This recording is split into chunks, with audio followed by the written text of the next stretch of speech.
For men, as we age, you tend to realize that there is a decrease in the way we are getting hard down there, or the way we are erecting.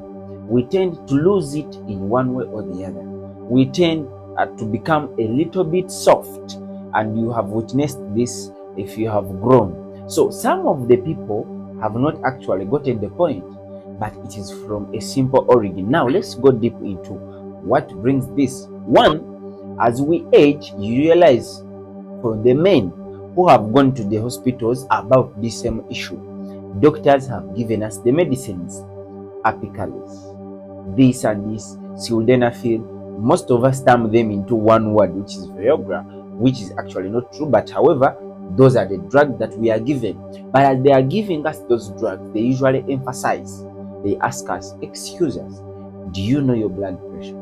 Can you please take caution? Can you please be careful about your blood pressure? The simple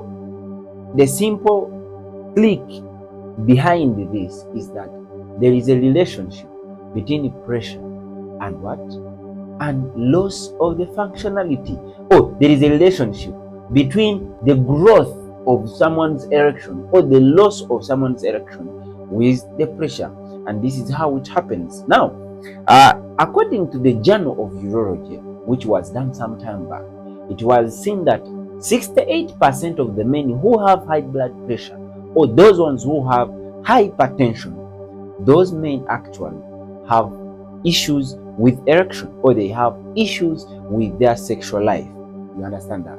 Now, when they went further to test these people who are actually having the erectile dysfunction, the erection issues, they don't erect well, maybe they have premature ejaculation and others, they found out that about half of these people actually have severe erectile dysfunction. This is actually a very high number in people who have hypertension. At the same time, we realized that people like Brian Nathan went on to do further tests or further graphs or further investigations, and they found out some critical information. Now, as we age, this is something you should know. As we age, as a man, there is what happens within the endothelium. What happens within the endothelium, if this is to be a vessel which is transporting blood from place to place, the circulation, this vessel here has a tissue within. These fibers here, they are always elastic. They are elastic fibers. So if these fibers are elastic, what actually happens within this, we have an enzyme we call enos. This enos enzyme is responsible for accomplishing or making the activity of relaxation of this blood vessel possible or even easier, because an enzyme, we usually call them catalysts or something to speed up the process. So during this course, as this one is going on, or as this one is taking place, this process of relaxing the blood vessel is the one which will allow the blood to move. Literally, as this happens, these elastic fibers, as we grow, they tend to be replaced by those ones which are hard and non-elastic, meaning that the activity of expanding and contracting, or the one we can simply say the relaxation of these blood vessels, tend to decrease, and henceforth the production of nitric oxide will eventually decrease. We have been teaching you about nitric oxide, but this nitric oxide which has its production reduced, it helps our erections get stronger and harder, and towards the general body, it helps our blood pressure to be maintained in normal ranges, or to be maintained when it is not high or low. So nitric oxide is very, very important in relaxation of blood vessels to allow blood to move from place to place.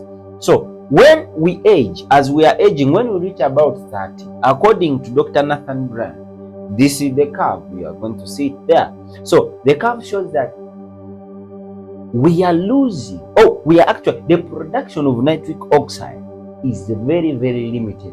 And that's why we have something like this. When that happens, that's why we have issues of blood pressure. That's why we have issues of erection. Now, someone is going to be like, how can we overgo this issue? I have been teaching you about eating these foods. Videos are there. We have put the link there. You can click on the link there in the comment section, and you actually go direct to that video where we are teaching you foods that you should eat in order to have that pressure maintained and have the nitric oxide. We are talking about foods like nitrates, and we have given examples of foods that actually have those nitrates. 2, we have some physiological and physical means that you can use. For example, breathing through the nose. Breathing through the nose, it is important. We talked about that, and you know how it is a very important mechanism in the formation of nitric oxide. So avoid always breathing through the mouth. And we have been teaching about any other issues. Please, the link is on bio. Our video, which is educating on how to maintain this pressure in relationship to nitric oxide, the link is there. Go and like and subscribe. Please share this video to most men or most people who can need this information. Educate one another so that we can go and have a better life. See you then. See you next week. Thank you. Bye-bye.